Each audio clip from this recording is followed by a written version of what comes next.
जी जैसे जल को देखा वो हाथी लगा को जल को देख करके आगे बढ़ा, बेटा समित हुआ ऐसा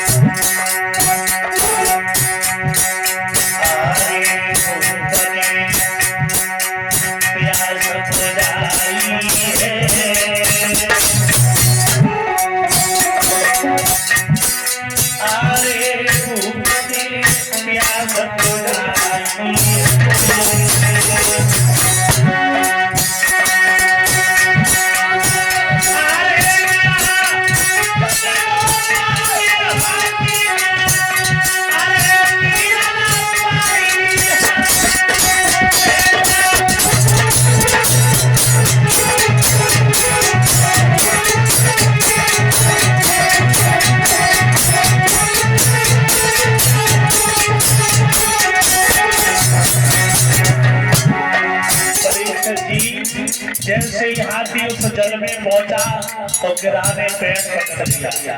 और परीक्षित जी गज का पैर किसने पकड़ा? गिरा। ऐसे ही हमारे तुम्हारे जीवन में ये माया रूपी गिरा हमारा पैर पकड़े। हाथी कौन है? हम और आप। और पैर कौन पकड़े हैं? ये मोह रूपी माया रूपी गिरा। लेकिन हाथी का जब पैर पकड़ा उस गिरा ने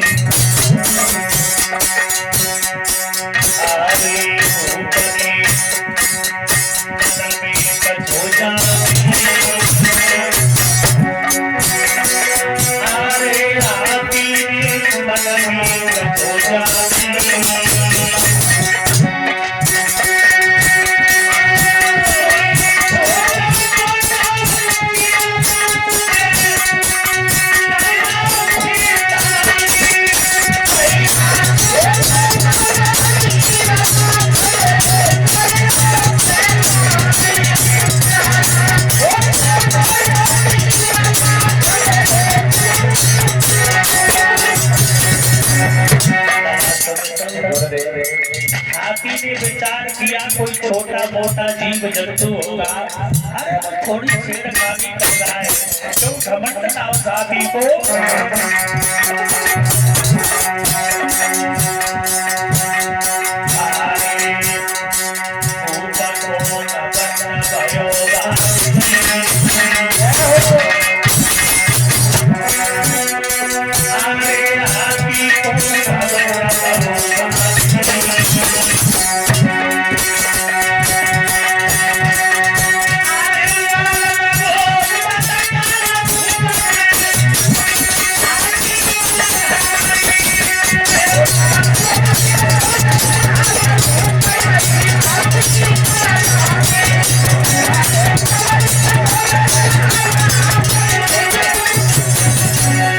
परीक्षित हाथी लड़ने लगा, युद्ध करने लगा गिरा से।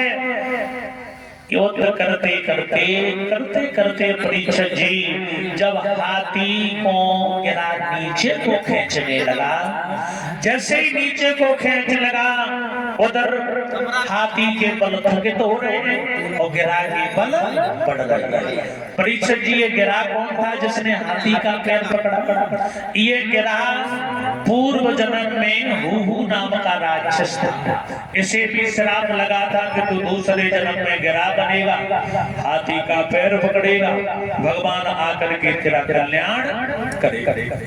उसी गिरा ने हाथी का जब पैर पकड़ लिया और परीक्षित जी जब पैर पकड़ लिया धीरे धीरे नीचे को खींचने लगा।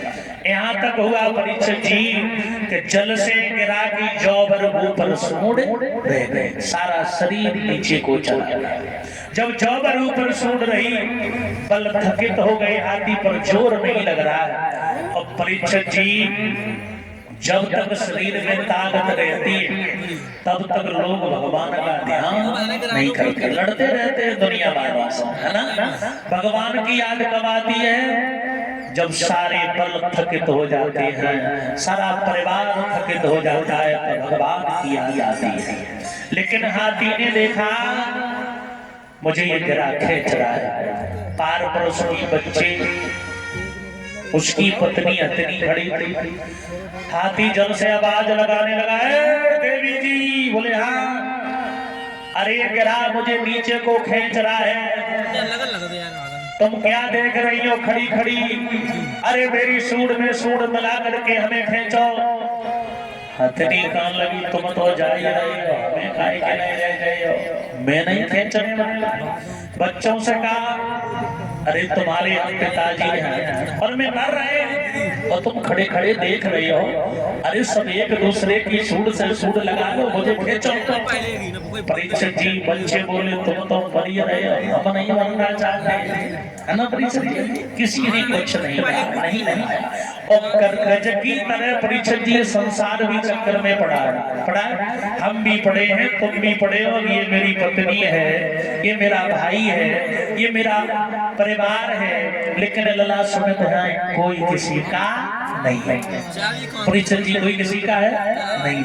अगर है तो हमें एक बात याद आ गई परीक्षित जी। एक गांव में किसी दिन एक संत आए। कैसे?